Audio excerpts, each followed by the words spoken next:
समुद्र में तरंग लय हो गई, नाम रूप उसका खत्म हो गया। अब वो ढूंढे भी नहीं मिलेगी, वो समुद्र हो गई। वो भगवत स्वरूप में लीन हो गया, वो भगवान बन गया, भगवानमय हो गया। अब उसका कोई अस्तित्व नहीं रहा। अस्तित्व मिट जाता है मोक्ष में, और भक्ति में अस्तित्व रहता है, भगवान और मैं। और ये मतलब कहने में आता है, लेकिन उस समय मैं खो जाता है, केवल भगवान ही रहते हैं। अंतिम जो अवस्था होती है उसमें केवल भगवान ही रहते हैं, मैं भगवान में लीन हो जाता है। बस मेरे प्रभु, पर दो रहते हैं, भक्त और भगवान रहते हैं। समरनाथ जी, राधे राधे गुरु जी। गुरु जी, आंतरिक संबंध कब और कहाँ जागृत होता है गुरु और शिष्य का? जब अहंकार शिष्य का गुरु के चरणों में समर्पित हो जाता है, तब आंतरिक संबंध स्थापित हो जाता है। जो हमारा जीवत्व अभिमान है, देहाभिमान है, विद्या का, रूप का, कुल का, धन का, जाति का, देह का, नाना प्रकार का जो अभिमान है, वो जब गुरु के चरणों में समर्पित हो जाता है तो आंतरिक संबंध गुरु से हो जाता है। और आंतरिक संबंध होने का मतलब जो गुरु के हृदय में चल रहा है वही शिष्य के हृदय में चलने लगे। एक हरिव्यास देवाचार्य नाम के महापुरुष हुए हैं निम्बार्क संप्रदाय में। वो श्री भट्ट देवाचार्य जी उनके गुरु हैं। तो अपने गुरुदेव के पास आए और कहा, शरणागत हुए और कहा मैं दीक्षा लेना चाहता हूँ। तो बोले दीक्षा ऐसे थोड़ी दे देंगे, जाओ 12 वर्ष गिरिराज जी की परिक्रमा करो राधा नाम रटते हुए। उन्होंने कोई प्रश्न नहीं किया कि कहाँ रहेंगे, क्या व्यवस्था, जो आ गया। 12 वर्ष गिरिराज जी की परिक्रमा की राधा राधा रटते हुए। 12 वर्ष बाद आए तो उनका, तुमको कुछ हमारी गोद में दिखाई दे रहा है? बोले नहीं गुरुदेव। बोले जाओ फिर 12 वर्ष गिरिराज जी की परिक्रमा करो। गुरु आज्ञा। 12 वर्ष फिर लौट के जब आए 24 वर्ष बाद, तो उनका गुरुदेव आपकी गोद में प्रिया प्रीतम दिखाई दे रहे हैं। प्रिया जी बैठी है आपकी गोद में, प्रीतम। बोले आओ दीक्षा। उन्होंने ही महावाणी की रचना की, जो निम्बार्क संप्रदाय का जुगल सरकार की रसकेली का महामहिमामय ग्रंथ है। महावाणी जी की रचना की। जब गुरुदेव को इस तरह से वर्ण किया, गुरुदेव की आज्ञा का पालन किया। नहीं अपने लोग होते तो बोले अब 24 वर्ष गुरु आज्ञा में, इसके बाद गुरु दीक्षा। तो गुरु दीक्षा कब दी? जब सिद्ध कर दिया। खुले नेत्रों से देखा प्रिया प्रीतम गुरुदेव की गोद में विराजमान है, तब दीक्षा दी और तब महावाणी की रचना की। बहुत बड़े महापुरुष हुए हैं। तो गुरु से आंतरिक संबंध जब उनकी आज्ञा का पालन करते, ये अहंकार समर्पण है। गुरु ने आज्ञा किया, बस बिना कोई प्रश्न किए गुरु की आज्ञा में लग गए। 24 वर्ष तक गिरिराज जी की परिक्रमा और राधा नाम का जप, उससे सारे पाप नष्ट हो गए और दिव्य दृष्टि प्राप्त हो गई और गोद में प्रिया प्रीतम के दर्शन हो गए। तो ये है, जब हम गुरु को अपना अहंकार समर्पित कर देते हैं तो हमारा गुरु से आंतरिक संबंध हो जाता है। और जब गुरु से आंतरिक संबंध होता है तो गुरु के स्वरूप का दर्शन होता है। गुरु कृपा करके अपने स्वरूप का दर्शन कराते हैं। मुख्य तो कृपा होती, पर साधन उनकी आज्ञा का पालन करने से वो प्रसन्न हो जाते हैं कि हमारी आज्ञा का पालन किया। लखन गुप्ता जी, दिल्ली से। राधे राधे महाराज जी। महाराज जी, अजपा जाप क्या है और इसको करने की पद्धति क्या है जिससे भगवत साक्षात्कार? देखो, पहले तो हम जपे तब अजपा हो, कि हम जप नहीं रहे और स्वाभाविक श्वास प्रश्वास नाम चल रहा है, मंत्र चल रहा है, प्रणव चल रहा है, शिवोहम चल रहा है, वो तब चलेगा। पहले हमें जपना चाहिए, पहले करना होता है और फिर होता है। अजपा का मतलब होता है हम जप नहीं रहे, स्वाभाविक चल रहा है। तो स्वाभाविक कब चले? स्वाभाविक तो हमारा विषय चिंतन चल रहा है। अभी देखो, स्वाभाविक विषय चिंतन चल रहा है, मंत्र तो चल नहीं रहा। तो हमें पहले मंत्र को चलाना है। उसकी 3 पद्धतियां होती हैं, वाचिक, उपांश और मानसिक। तो जो गुरुमंत्र होता है उसमें 2 पद्धतियां होती हैं, केवल उपांश और मानसिक। नाम में वाचिक भी बोला, राधा राधा राम राम राम राम, लेकिन गुरुमंत्र नहीं बोल सकते। गुरुमंत्र उपांश और मानसिक। जब उपांश बहुत वर्षों जपा जाता है तब मानसिक में प्रवेश होता है, और जब मानसिक में प्रवेश हो जाता है तो फिर परावाणी जागृत हो जाती है। 4 प्रकार की वाणी है। परा पश्यंती, मध्यमा, वैखरी। वैखरी माने जो बोल रहे हैं, जो आप कानों से सुन सकते हैं। पश्यंती, जो आंखों से देख सकते हैं। मध्यमा, जो हृदयस्थ हो गई। परावाणी, जो मूलाधार केंद्र से अब उसका रोम रोम रग रग मंत्राकार हो चुका है। अब राम राम राम चल रहा, राधा राधा राधा चल रहा। अब वो केवल सुन रहा है, वो जप नहीं रहा, वो चल रहा है, स्वाभाविक चल रहा है। जो भी मंत्र है वो स्वाभाविक चल रहा है, श्वास प्रश्वास की प्रक्रिया के साथ वो स्वाभाविक। जैसे हम श्वास ले नहीं रहे, लेकिन वो एक प्रक्रिया चल रही। जैसे हम पलक झपक नहीं रहे, एक प्रक्रिया है चल रही। जैसे हम दिल धड़का नहीं रहे, वो धड़क रहा है। ऐसे ही अजपाजा प्रारंभ हो जाता है। जैसे मन जब पकड़ लेता है तो ऑटोमेटिक चलने लगता बस ऑटोमेटिक, वो स्वाभाविक, उसको फिर प्रयास नहीं करना पड़ा। जैसे अभी हम प्रयास करके नाम जप करते हैं, छोड़ दें तो विषय चिंतन करने लगेगा, नाम जप नहीं चलेगा। जब सिद्ध हो जाता है तो ऐसे चलता है। है। तो गुरुदेव भगवान, जैसे जब हम कुछ कार्य कर रहे होते हैं, जैसे दुकान पे हम लोग होते हैं, कुछ कार्य किसी से बातचीत कर रहे होते हैं, उस समय थोड़ा सा मतलब वो मन में रहता है कि इतने समय मेरा नाम हाँ, नाम छूटता है, नाम छूटता है। पर उस समय को भी कैसे चले। उस समय को भी हम भगवान के चरणों में समर्पित कर दें। ये बहुत सौभाग्य का विषय कि नाम छूटने पर व्यथा होती है। ये बहुत अच्छे भक्त का लक्षण है। और यही अभ्यास में जब करोगे, तो जैसे हम आपसे बातचीत कर रहे हैं, तो हमारे मानसिकता में वो बसा हुआ है। मतलब जैसे आप हमारी बात सुन रहे हैं, तो अंदर कुछ चल रहा है ना आपके। आप शांत थोड़ी बैठे, अंदर कुछ चल रहा है। जहां कुछ चल रहा है वहां हमारे वो चल रहा है। तो हम आपसे बातचीत भी कर रहे हैं, हमारा भजन भी चल रहा है, हमारा स्मरण भी चल रहा है। पर ये बहुत दीर्घ काल तक जब अभ्यास किया जाता है तब ऐसी बात आती है। लेकिन एक चीज और मैंने आपके मुख श्रीमुख से सुनी थी कि जैसे कोई महत अपराध हो जाते तो एक बार गुरुदेव के सामने जरूर बताने चाहिए। तो गुरुदेव भगवान, मेरे से तो पूरे जीवन में पहले का तो मैं आपको क्या बताऊं। हाँ, अब लो नसानी, अब ना न सही हो। अब तक किया, अब नहीं करूंगा। बस यही नियम ले लेने से और नाम जप करने से पीछे के पाप नष्ट हो जाते हैं। अब लो नशानी, अब ना नशे। आज तक किया, गुरुदेव के सामने हो गए, संत के सामने हो गए। हमें पहले प्रमादवश शासन करने की हिम्मत नहीं थी अपने मन में, आज हमारी हिम्मत आ गई। अब लो नशानी, अब ना नशे हो।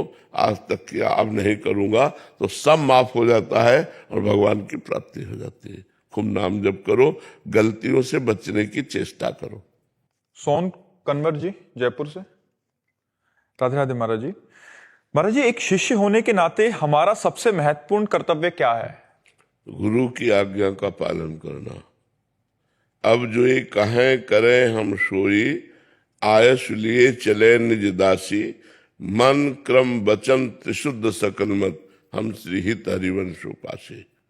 अब जो ये कहें करें हम सोई, अब जो आज्ञा करते हैं वही हम करते हैं। आज्ञा समन सुसाहिब सेवा।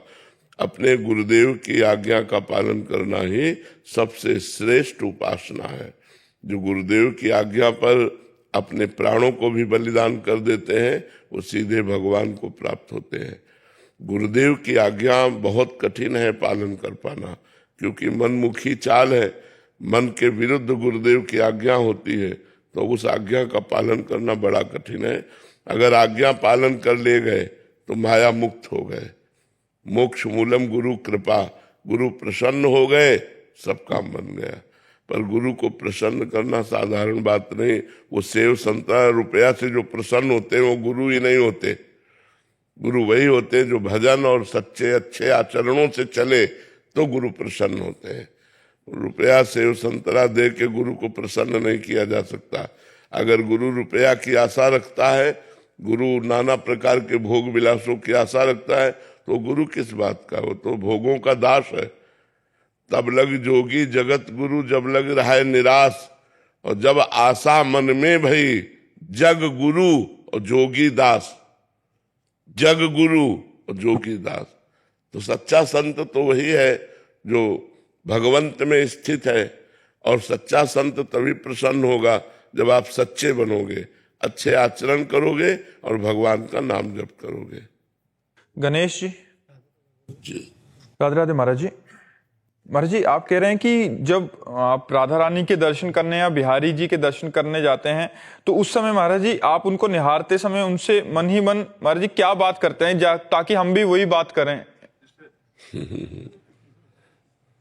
अब हम क्या बताएं क्या बात करते हैं? एक आशिक अपने महबूब से क्या बात करता है, अपने प्रेमी से क्या बात करता है? उस समय उसके जो भाव प्रकट होते हैं वो किसी से बताने होंगे थोड़ी होते हैं। वो मुंह से बात नहीं करता और नेत्रों से बात करता है।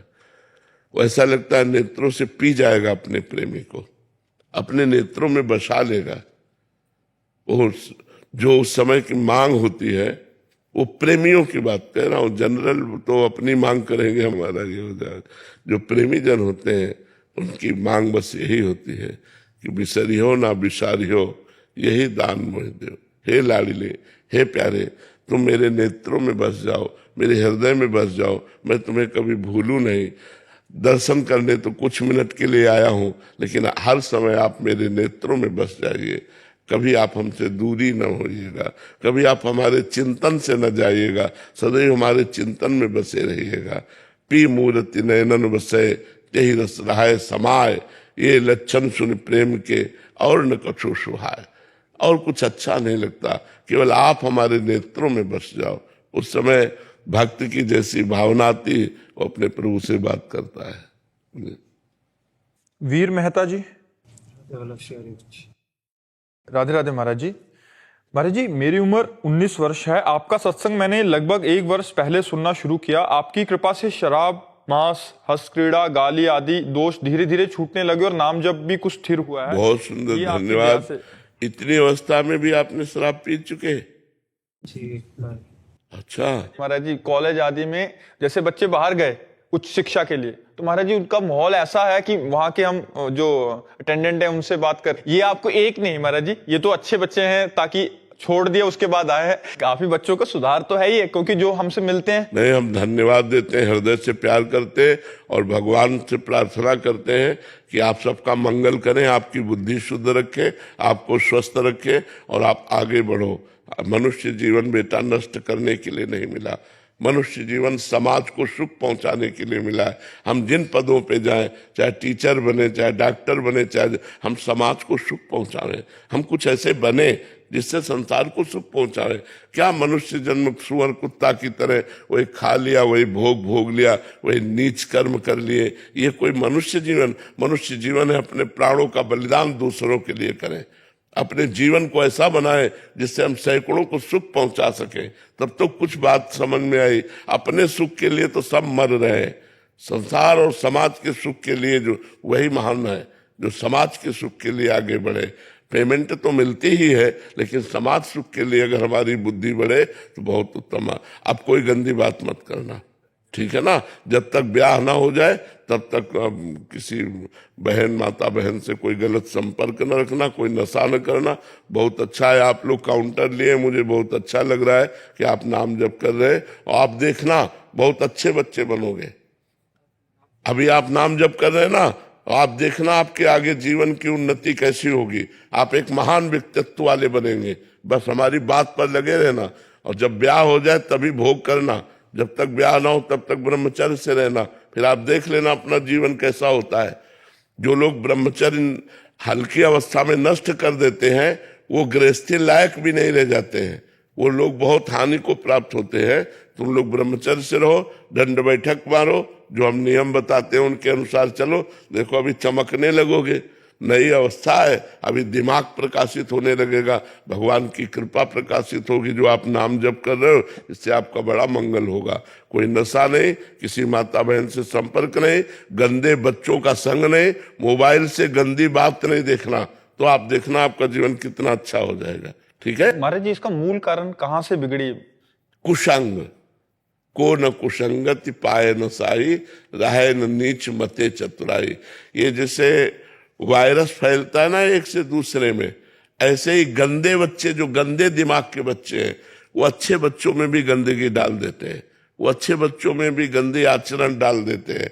अब उनको पता नहीं होता कि ये गंदा आचरण है, उनको लगता है सुख है, इसमें मनोरंजन है, इसमें बड़ा आनंद है, और वो गिरते चले। तो हमारे स्कूलों में बच्चे सब प्रकार के होते हैं, वो अच्छे बच्चों को भी गिरा देते हैं, नष्ट कर देते हैं। बिल्कुल नशा नहीं, व्यभिचार नहीं, अच्छे से पढ़ो, माता पिता के अनुशासन में रहो, देखो तुम्हारी उन्नति किस प्रकार की होती है। महाराज जी, आजकल जैसे कॉलेज में हम रहते हैं तो ज्यादातर छात्र जो कुशंग ही रहते हैं, तो मैं किसी से भी दोस्ती नहीं रखनी। हाँ बिल्कुल बिल्कुल।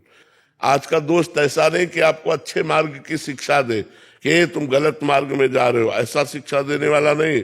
वो गलत मार्ग में ही दोस्ती होगी। मोबाइल में देखो, गंदी बातें दिखा करके आपको प्रोत्साहन देकर गंदे मार्ग में ले जाना, ऐसे दुश्मनों से बचना चाहिए। ये दोस्त नहीं है, ये दुश्मन है जो हमारे नए जीवन की पीढ़ी को बर्बाद कर रहे हैं। ऐसे बच्चों से दूर रहना चाहिए, वो आगे दंड भोगेंगे, वो खुद दंड भोगेंगे। आप अच्छे बच्चे हो, ऐसी गंदी बातों से बचिएगा, जिससे आपका जीवन बड़ा निर्मल और भविष्य लोगों को सुख देने वाला बने। हमारे भारत का अगर एक व्यक्ति सुधर जाएगा तो एक कोना सुधर गया। अगर एक एक सुधरना शुरू कर दें तो बहुत सुधार हो जाए। आज काफी बच्चे सुधर रहे हैं, काफी लोग सुधर रहे हैं, नशा छोड़ रहे हैं, मांस छोड़ रहे हैं, व्यभिचार छोड़ रहे हैं, अपनी गृहस्थी को सही ढंग से संभालने की चेष्टा कर रहे हैं। तो इसलिए सावधानी से चलो।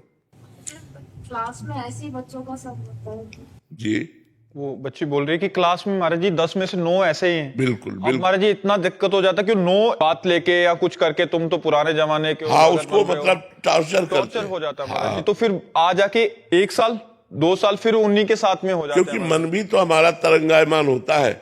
मन के जब अवस्था बढ़ती है तो मन को कोई साथी चाहिए, मन को कोई भोग चाहिए, मन को मनोरंजन चाहिए। उस समय अगर हमको रोकने वाला मिले तो ज्यादा अच्छा है। हमें अगर बहाने वाला मिले, गिराने वाला मिले, तो मन भी कहता चलो यार, जहाँ 9 है तहाँ चलो हम भी ऐसा कर। लेकिन हमें लगता है कि आप लोग अच्छे बनो। जो हमारी बात सुन रहे हैं उन बच्चों से प्रार्थना है, ये तुम्हारे जीवन को नष्ट कर देगा। चाहे बच्ची हो चाहे बच्चा हो, दोनों को सावधान होकर के संयम से रहना चाहिए। व्यभिचार नहीं करना चाहिए, नशा नहीं करना चाहिए, माता पिता की आज्ञा में रहना चाहिए। नहीं तो एक बार गलती हो जाती है तो फिर ब्लैकमेल किया जाता है, चाहे लड़की हो चाहे लड़का हो। अब वो डर गया कि मम्मी पापा अगर ये बात जान जाएंगे तो क्या होगा। अब वो उससे अर्थ मांगा जाता है या उससे जो कुछ कहा जाता है, वो धीरे धीरे धीरे धीरे बच्चा इतना अंदर खोखला हो जाता है कि वो डिस्टर्ब हो जाता है, माइंड डिस्टर्ब हो जाता है। और अगर ज्यादा ब्लैकमेल किया गया तो कहीं कोई जान न जाए, इस बात के लिए की सोच लेता है। ऐसे प्रश्न भी आते हैं महाराज जी बहुत कि ब्लैकमेल हो रहे हैं, अभी बता सकते नहीं, घर में नहीं बताएंगे, जैसे आपने बोला कि माता पिता डांटेंगे, कहीं और दोस्तों को बता नहीं सकते, और लास्ट में परिणाम वही होता है। हाँ, फिर वो डिस्टर्ब हो करके सोचते हैं कि एक रास्ता है। ऐसा नहीं करना चाहिए। इतने अच्छे मनुष्य जीवन को इस तरह से नष्ट नहीं करना चाहिए।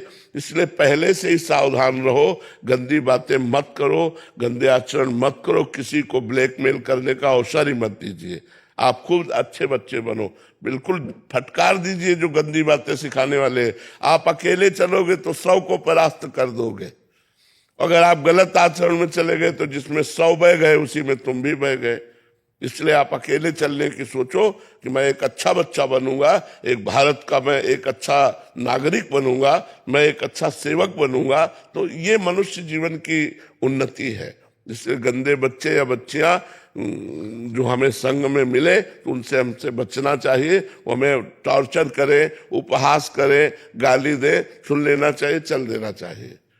महाराज जी जो सुधार आ रहा है समाज में आपके भागवत के बल की वजह से आ रहा है महाराज जी, बहुत मुश्किल है, नहीं तो बच पा। जी जी जी, हम कोशिश भी यही करते हैं, भगवान से प्रार्थना भी यही करते हैं और भजन करके चाहते भी यही है कि जितना दिन अब हमारे जीवन का रह गया है, जो भी भजन होता है वो हमारी समाज को मिले और समाज हमारी भागवतिक बने, सबका मंगल हो, सबको सुख मिले। ऐसी भावना है कि सबको सुख मिले, हमारी समाज व्यसन रहित हो, व्यभिचार रहित हो, छल कपट रहित हो, हिंसा चोरी रहित हो, तो आनंद में जीवन व्यतीत हो जाए। वैभव जी, मध्य प्रदेश। राधे राधे महाराज जी। महाराज जी, यदि गुरु राधा नाम जपे और शिष्य राम नाम जपे तो क्या धाम में गुरु और शिष्य साथ भगवान के रहेंगे, एक ही भगवान के? ऐसा कैसे हो सकता है? गुरु जो देगा तो वही देगा जो जप रहा है। मानो हमसे कोई मांगे कि हमें आप गुरु मंत्र दीजिए, तो हम नित्य विहार वृंदावन का ही तो देंगे। तो ऐसा कैसे हो सकता है कि गुरु राधा राधा जपे और शिष्य राम राम जपे? पहली बात तो गुरु शिष्य का संबंध तभी जब शिष्य अपनी मान्यता को मिटाकर गुरु की आज्ञा पर चले। अगर अपनी मान्यता लिए तो शिष्य कहाँ बना? वो शिष्य तो कोरा कागज होता है, गुरु उसमें क्या लिखता है वही लिखेगा जो गुरु के हृदय में चल रहा है। अब वो गुरु आज्ञा कर दे कि तुम राम राम जपो, तो फिर गुरु का धाम अलग होगा, शिष्य का धाम अलग होगा। क्योंकि गुरु जहां जाएंगे जिस नाम और मंत्र से, वहां तुम थोड़ी पहुंच पाओगे। ये बात होती है। वैसे तो प्राय देखा गया जो गुरु देता है वही नाम मंत्र जपा जाता है। जब तक गुरु नहीं मिलता तब तक अपने मन से जो हम जपते हैं वो बात अलग है। जब गुरु मिले तो जो गुरु दिया मंत्र उसी को हम जपते हैं। नैतिक जी, राधा वल्लभ शेरवी। राधे राधे महाराज जी। महाराज जी, आपकी कृपा से इस मार्ग पे चलने का प्रयास कर रहा हूँ महाराज जी, आपके वचनों को अनुसरण भी कर रहा हूँ महाराज जी। पर महाराज जी, हरिवंश धर्म को कैसे अच्छे से निर्वाह करें ये समझ नहीं आ रहा महाराज जी। कभी कभी माया गिरा देती है बार बार। प्रगट धर्म जैसे जानिए, श्री हरिवंश नाम जाहिए, नाम सिद्ध पहचानिए। हरिवंश धर्म उसी के हृदय में टिकता है जहाँ नाम है। राधा वल्लभ श्री हरिवंश, राधा वल्लभ श्री हरिवंश, राधा वल्लभ। हरिवंश भरोसे भय निडर। जब खूब नाम जप करेंगे तो हमें हरिवंश का भरोसा हो जाएगा, और जब भरोसा हो गया तो बड़े से बड़े संकट से निवृत्ति हो जाएगी, बड़े से बड़े विपत्ति से बच जाएंगे। एक बार गंगा यमुना बाई थी हमारे हरिवंश महाप्रभु की शिष्या, तो वो बाल ब्रह्मचारिणी तो चमक रही थी। अब पुराने फटे पुराने कपड़े पहने यमुना स्नान करके जा रही थी। अकबर बादशाह का भांजा अजीज बेग शायद उसका नाम था, उसने दूर से देखा इतनी सुंदरी स्त्री, तो उसका मन काम से युक्त हो गया। लोगों से बातचीत की ये कौन है, तो बोलते ये फकीर है, ये तो बाबा जी है। उसने सोचा कि ऐसे डायरेक्ट तो समाज विरोध कर देगी अगर हम कुछ छेड़ते हैं, तो बुद्धिमान था। उसने 2 वेश्याएं लगाई मथुरा में, वो टिका हुआ था। 2 वेश्याएं लगाई कि अगर आप हमारे महल तक उसको ला सको तो तुम्हें मुंह मांगी रकम देंगे। तो वैश्याओं ने साधु का वेश धारण किया और जाकर उनके पास बैठ गए और भगवत चर्चा करने लगे। तो उन्होंने उनका आदर किया, भगवान की चर्चा करती है, संत वेश है। अब रोज आने लगी, 10-5 दिन केवल भगवान की चर्चा की। वो सीख के आती थी और भगवान की चर्चा, तो बड़ा आदर करती कि आपने हमारे भगवान का यश सुनाया, और बैठालती आती। फिर एक दिन नहीं आई और दूसरे दिन फिर आई, तो उनका कल आप नहीं आई थी? तो बोले हमारे यहाँ एक बड़े संत आए हैं, उनकी सेवा में हम लोग थी, तो अगर आप चाहें तो चलें, आप भी दर्शन कर लें। पहले तो उन्होंने ना कहा कि हमें जरूरत नहीं कहीं जाने की, पर जब उन्होंने बहुत प्रार्थना की तो उनके मन में आया संत दर्शन के लिए जाने में क्या परेशानी, तो उनके साथ मथुरा चली गई। जब महल दिखाया तो पहली शंका हुई कि संत महल में कैसे। फिर उन्होंने कहा संतों का क्या, महलों में कोई बुला के रख ले तो अंदर गई। जो अंदर गई बाहर से सिटकिनी मार दी, दरवाजा बंद कर दिया।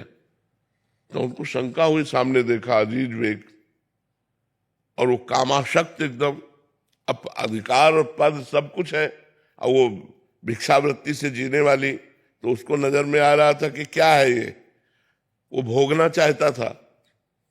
जो ही आगे बढ़ा, तुम का रुक जाओ, कदम आगे मत बढ़ाना, मुझे असमर्थ मत समझो, बस आंख मूंदी श्री हरिवंश श्री हरिवंश श्री हरिवंश श्री हरिवंश। रसिक अनन्यमाल में लिखी हुई चरित्र लिखा हुआ है। जे महाप्रभु का नाम लिया, श्री हरिवंश श्री हरिवंश, भयंकर बबर शेर प्रकट हो गया बीच में, और बाई जी गायब वृंदावन। बाई जी को उठा करके भगवत शक्ति ने वृंदावन रख दिया, और वहां उसके सामने सिंह जब दहाड़ा तो बेहोश होके गिर गया। वो जो ही होश आता सोई वो सिंह की दहाड़ हुए घबरा गया।